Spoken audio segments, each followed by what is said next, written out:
ইমাম আবু হুরায়রা বলেন, ইয়া রাসূলুল্লাহ, আমি বউ নাই, বাচ্চা নাই, চাকরি নাই, বাকি নাই, ব্যবসা নাই, বাণিজ্য নাই, রওজা মুবারকের আপনার হুজরা শরীফের পাশে পড়ে থাকি, আর কিছু আসলে খাই, না হয় খাই না। আমার কাজ শুধু হাদিস সংরক্ষণ করা।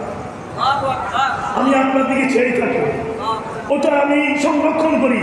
আপনি কিভাবে হাঁটেন, আপনি কিভাবে বসেন, আপনি কিভাবে হাসেন, আপনি কিভাবে নামাজ পড়েন, সব কিছু হাদিসে কওলি, হাদিসে ফেলি, হাদিসে তাকরীরি সব আমি হেফাজত করি। নবীরে একটু দোয়া করেন, আমি যেন ক্ষুধায় কষ্ট না পাই। ক্ষুধা লাগলে বড় কষ্ট পাই, আপনি একটু দোয়া করেন যেন কষ্ট না পাই। আল্লাহ রসুল ইমাম আবু হুরায়রাকে কয়েকটা খেজুর দিলেন। কি দিলেন? খেজুর দিয়ে বললেন, এটা তোমার পকেটে রাখিও, আর যখন খিদে লাগে পকেট থেকে নিয়ে খেজুর খাইও। খেজুর তিনটা। খেজুর কয়টা? খেজুর কয়টা? আবু হুরায়রা চিন্তা গণি দেখি তিনটা।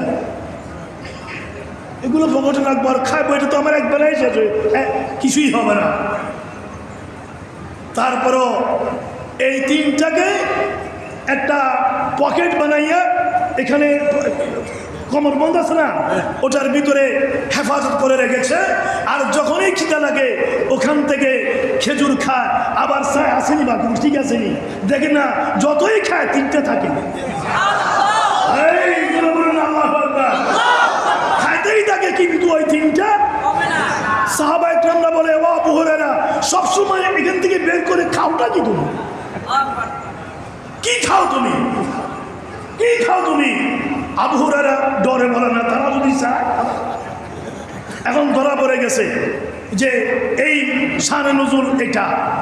তো এখন সাহাবা একরামরা দেখা হলেই বলতো, আবু হুরায়রা আমার একটা কিছু দল দিয়ে এখান থেকে নিয়ে ওরও দেয়, এরও দেয়, আবুল হাসান মিয়ারও দেয়, নকশবন্দি সাহেবেরও দেয়, হেলালি সাহেবেরও দেয়, যাকে পায় সেই খুঁজে ওখান থেকে দেয়।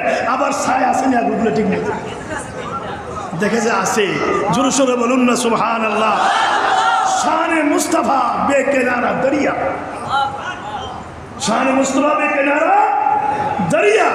এই যে আবশ্যা হুজুর কেবলা রহমাতুল্লাহ শুয়ে আছেন, তিনি হচ্ছেন শানে মুস্তাফা, আল্লাহ রসুলের শানের একটা প্রকাশ। জোরে বলুন না আলহামদুলিল্লাহ।